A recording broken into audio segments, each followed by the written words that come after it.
I've been so looking forward to this panel. This is such a crucial discussion, really looking at the alignment between from the board level all the way to the first employee coming into a company. And I think what I'd love to do first is we have such an incredible group here. And if we could just go around and each of you introduce yourself, that would be terrific. Angie, do you want to give us start? Absolutely. So, Krista, thank you so much. Really excited for this. Nice to see everyone here. Angie Cometh. I'm the Dean of the NYU School of Professional Studies. Our school is 90 years old, and for the past 90 years, we really take industry professionals as leaders. We put them in the classroom as scholar practitioners. We teach students at all levels of learning, from CEOs to middle schoolers, and we do it through experiential learning. And we bring real-world project-based problems to the classroom and train folks in interdisciplinary studies. So very excited to be here and bring that perspective to the talk. That's amazing. Thank you so much. Abby. Hi, I'm Abby Adlerman. I'm the founder and CEO of a company called Boardspan. And it was interesting to hear Robert's comments right before us, because I'm going to take on that challenge saying, yes, we do need more governance and we need better governance. And that's why I founded Boardspan. In a nutshell, it was with the observation that there was a dearth of resources and information and sort of challenges to critical thinking for boards. And that was based on a lot of research about 10 years ago. And we built the business, which is very much a digitally driven. We collect a lot of data from boards, and we help with two very foundational things to make boards better. One is who's sitting around the table, and the other is what do they know to do their job well. And I'll talk a little bit more about that later. That's great. Thank you so much. All right, Helly Bank-Jorgensen. Oh, well, thank you so much. And I will build on what you just said. So Competent Boards, where I'm the CEO and founder, is basically global peer-to-peer education, learning.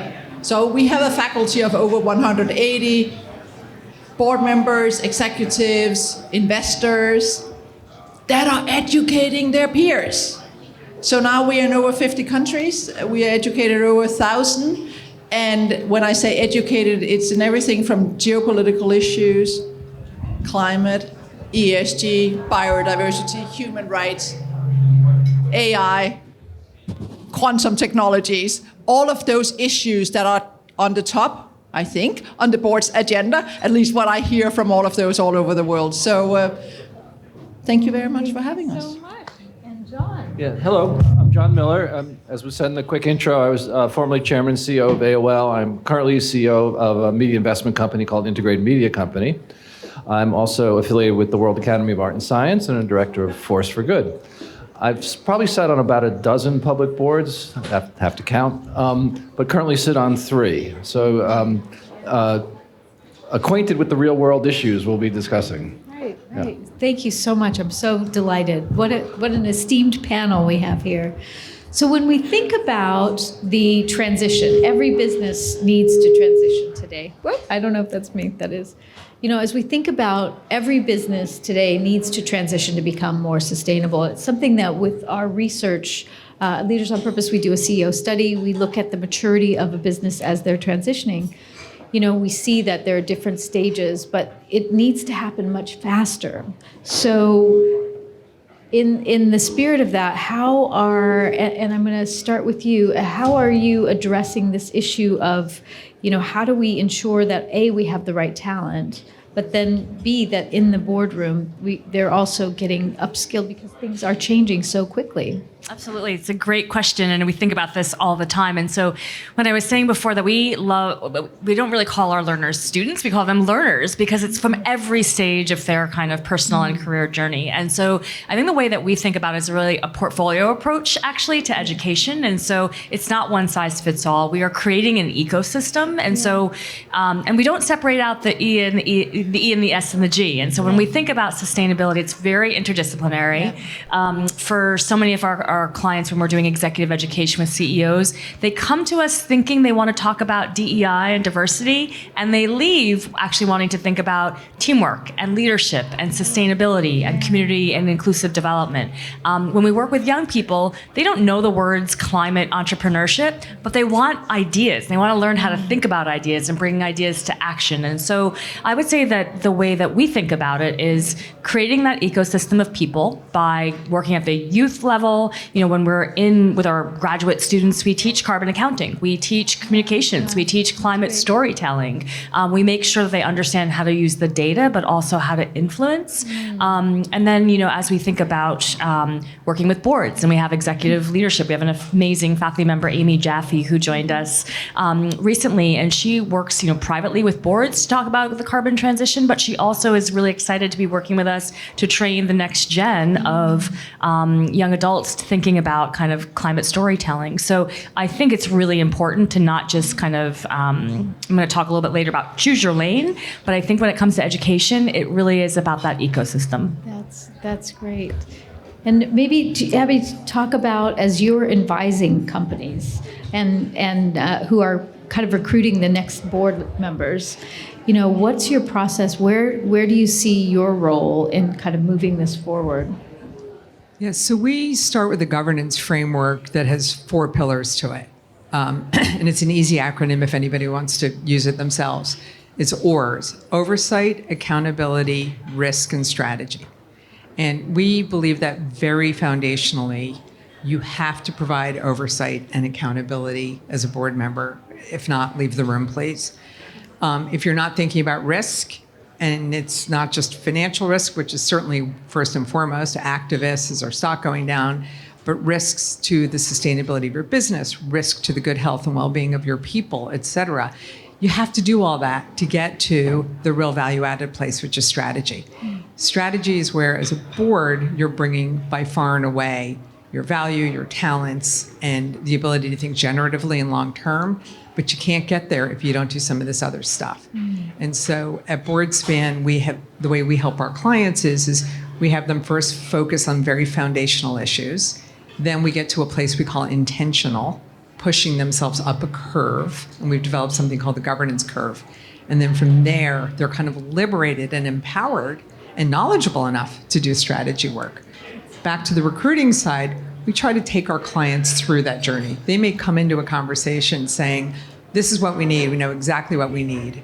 And maybe they do, but we'll also gently push them to think through the true systemic change that they really want to be. That's great. Ellie, I think maybe So if we think about your work and really educating board members, so they're going through this journey of understanding that they need to know about this and what they need to learn, and then often they'll come to you've got such a wide variety of classes to really support. I'm going to try to.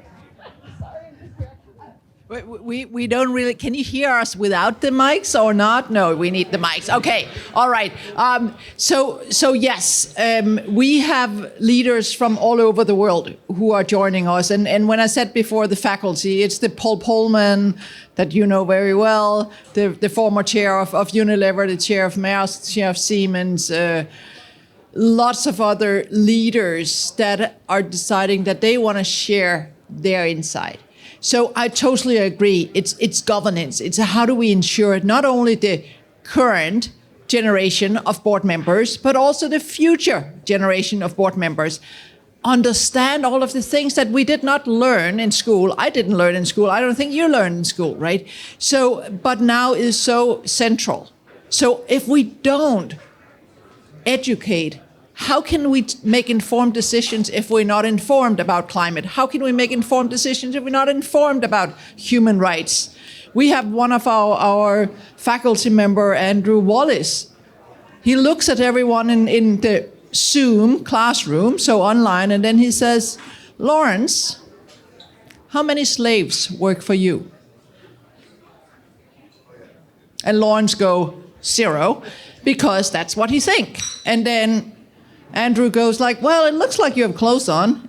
It looks like you're eating. And I did see you had a cell phone. So at least 40.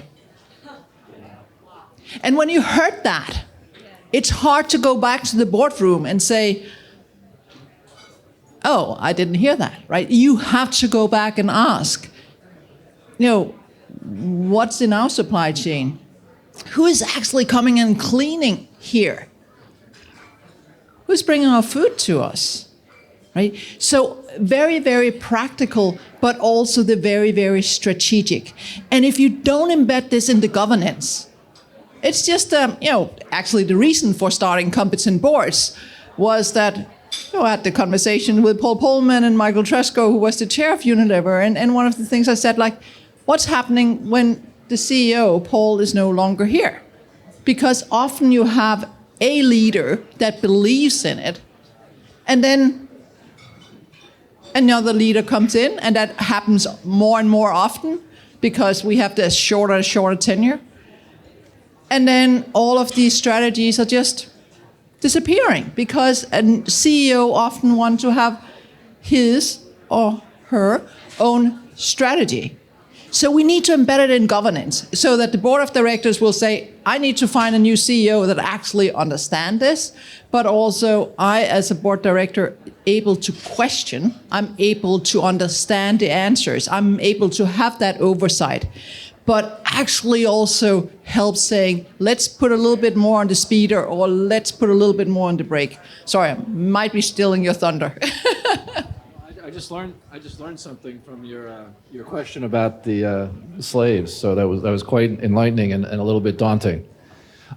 Small thing, but I think it's not actually. On the 3 boards that I'm on currently, the committee that used to be called the governance committee each one has now been renamed the ESG committee, which it's just a small couple of letters change, but it's very indicative of the changing role of the board and of that specific committee. It embeds those responsibilities into a committee at the board level, and that is both something that the board reacts to and takes seriously, but the company sees that happen as well. So the employees see that as embedding some of these values into the board level, and at least it's the A of your acronym, about accountability and awareness, I would say as well. So it's a small thing, but it's very important. Another one like that is, I'm not going to name names, by the way, but 2 of my 3 boards will pay for director education in these areas. So in addition to people who may come to the board and speak to us from time to time about various things, individual directors are encouraged to partake of courses that are offered. The company will pay for a board director to take them and actually records what's been taken. So it's not quite name and shame, but it is, you see amongst your peers whether or not you decided to become further educated and who did and who didn't. So again, I think that those are, in a sense, small things, but they're meaningful things because it gets director engagement in these issues. Such a good point, and kind of building off of what you were saying, because when Helly was talking, I was thinking there's a little bit of self-selection in that, right? Whoever chooses to take those courses, they're already kind of on the journey. So how can we push others to do that? I have to say, regulators, for the first time in a long time, is actually helping us. So you now have to disclose, not all companies, but listed companies will have to disclose how competent their board of directors as well as management team are.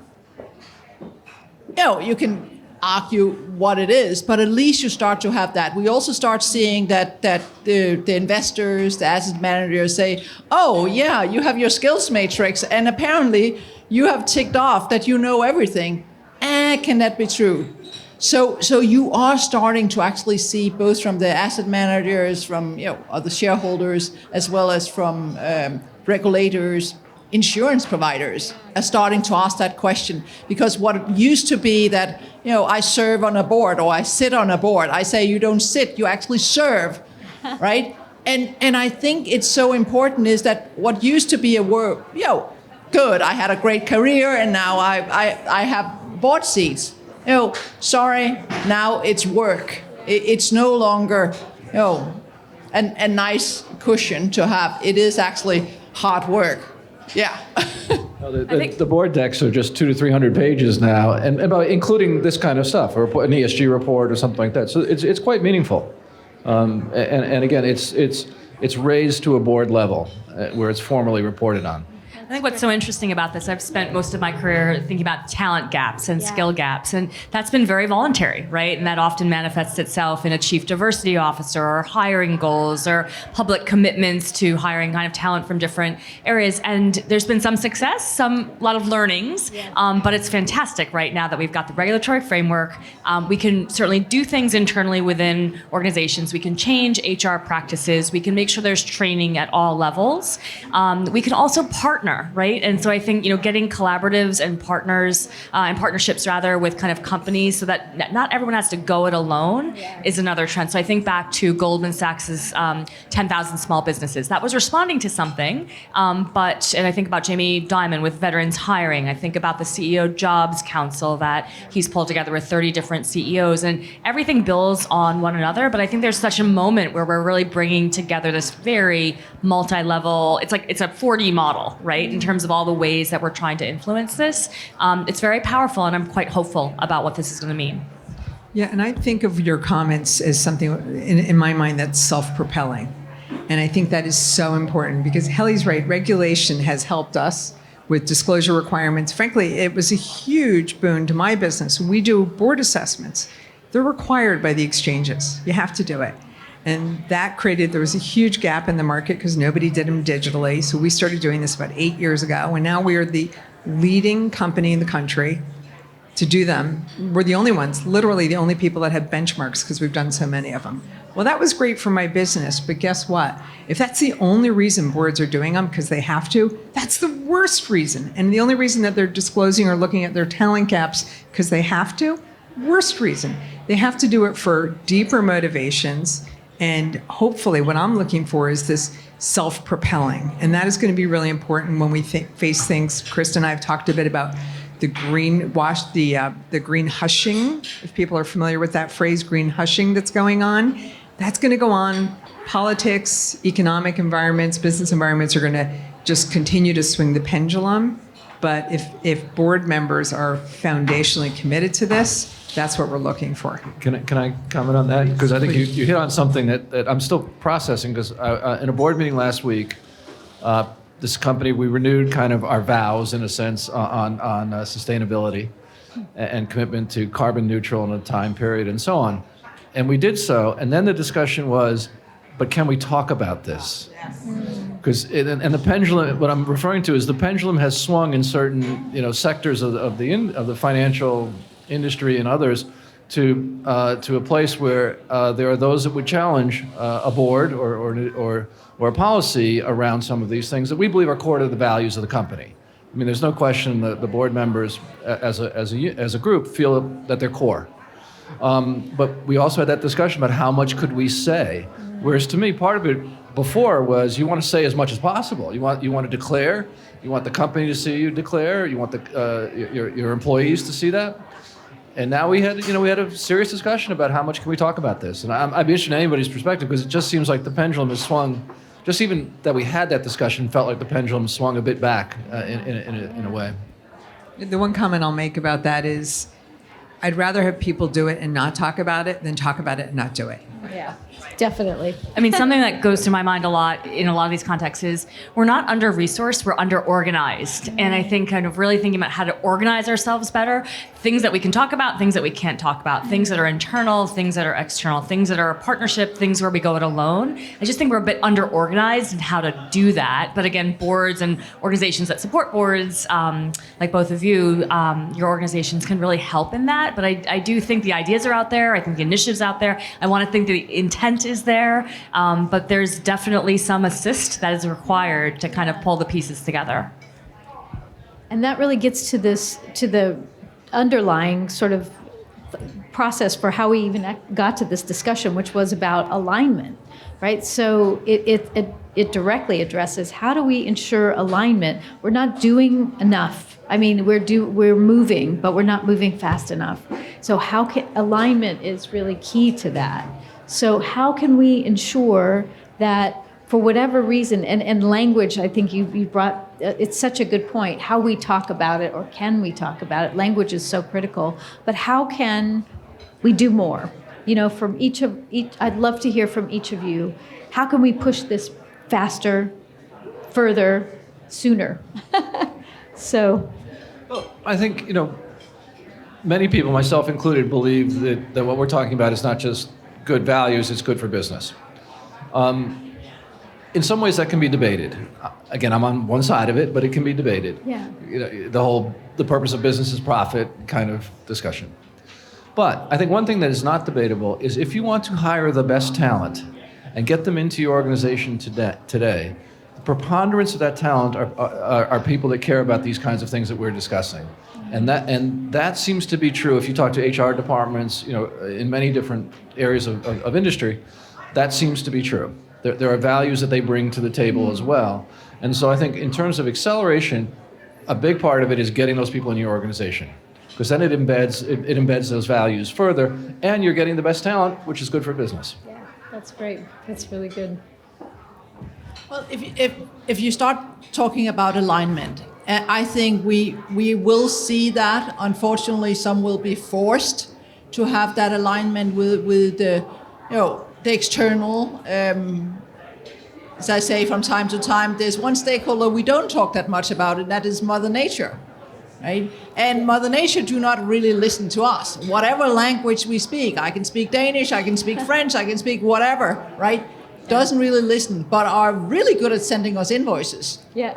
And really good at ensuring that we actually pay for them. So we are being aligned, want it or not.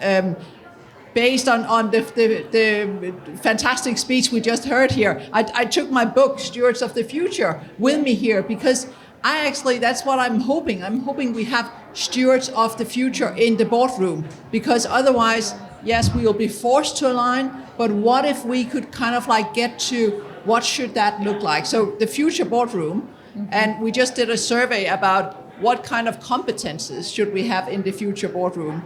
And I'm an accountant and I am a lawyer. And everyone says we should have less accountant and lawyers, but actually more people that have that purpose, that understand, that have humility. And I think it's fascinating to see that change. And that is board members, we have asked about that. What kind of competences are we needing in the future boardroom? So happy to share that with everyone else as well. And by the way, writing this book about the future boardroom. So more to come. Amazing. Thank you. Looking forward to that. Thank you so much. Before I mention alignment, I just want to add, because you said Mother Nature, who has seen the Octavia Spencer, Tim Cook video on Mother Nature? I mean, was that awesome? Amazing. All right, if you haven't, just do it. Go on YouTube and Google it. Apple just put it out. It's irreverent and it's, some people say cringy as far as acting, but Tim Cook never claimed to be the world's best actor. He's a heck of a good CEO as far as I'm concerned. But it's a great piece. It just came out and I would encourage you to go look it up. Alignment is so near and dear to my heart. I talked about our assessment for a minute. It is the first section. It's a 9-section assessment, 5 or 6 questions each. The number one, and that is very intentional. If you are not aligned as a board, you can't do all the other stuff you need to do. And the very first question we strongly encourage our clients to ask about alignment is, you aligned around mission? And I say this to people who come to me for advice on getting on boards, on how to run their board, on how to change their board. If you are making widgets, doing biotech, selling consumer products, taking oil out of the ground, whatever you're doing, if you don't really believe that you should be doing that, then you should not be on that board. So we start there and we work through about 4 or 5 other topics around alignment, around goals, around strategy, and around leadership. And then from there you can unpack it. But my strong advice to everybody is seek alignment, because without it, the rest of the conversation is kind of random and personal agendas. Yeah. I think great conversation. What I would add to it is multivariable problems require multivariable solutions. And so when I think about talent, I think about the pathways for young people to get in at the entry level, but we can't do that. We're not going to get there fast enough if we wait for the entry level talent to rise up. We have to have a reskilling agenda for existing workers to understand the issues, understand the problems, get motivated, get excited, or leave. They might not be in the right seat. And then we need coaching for our board leaders and making sure that they really are understanding everything. The whole Gen Z, the Gen Alpha voice is incredibly important. We were blown away this summer. We trained 50 students kind of globally. They were 18 to 32-year-olds in climate entrepreneurship. This group has a lot to add. And I think if we just think about them as the entry-level workforce, we lose out on a lot. And so in my line of business, we pay attention to the student voice a lot. We pay attention to that end user. And I really think that part of the end user for so many areas is the kind of youth generation. So I challenge folks to think about how to get younger people, Gen Z, Gen Alpha folks on boards. Maybe that's radical, but I think that we lose out on a huge talent source if we just think that they'll get there when they earn their time in seat. I just don't think we can think about the problem that way. Wow, that's brilliant. I wish we ran out of time. We had so many. I could talk to you all day. I mean, really, thank you so much. What a great discussion. And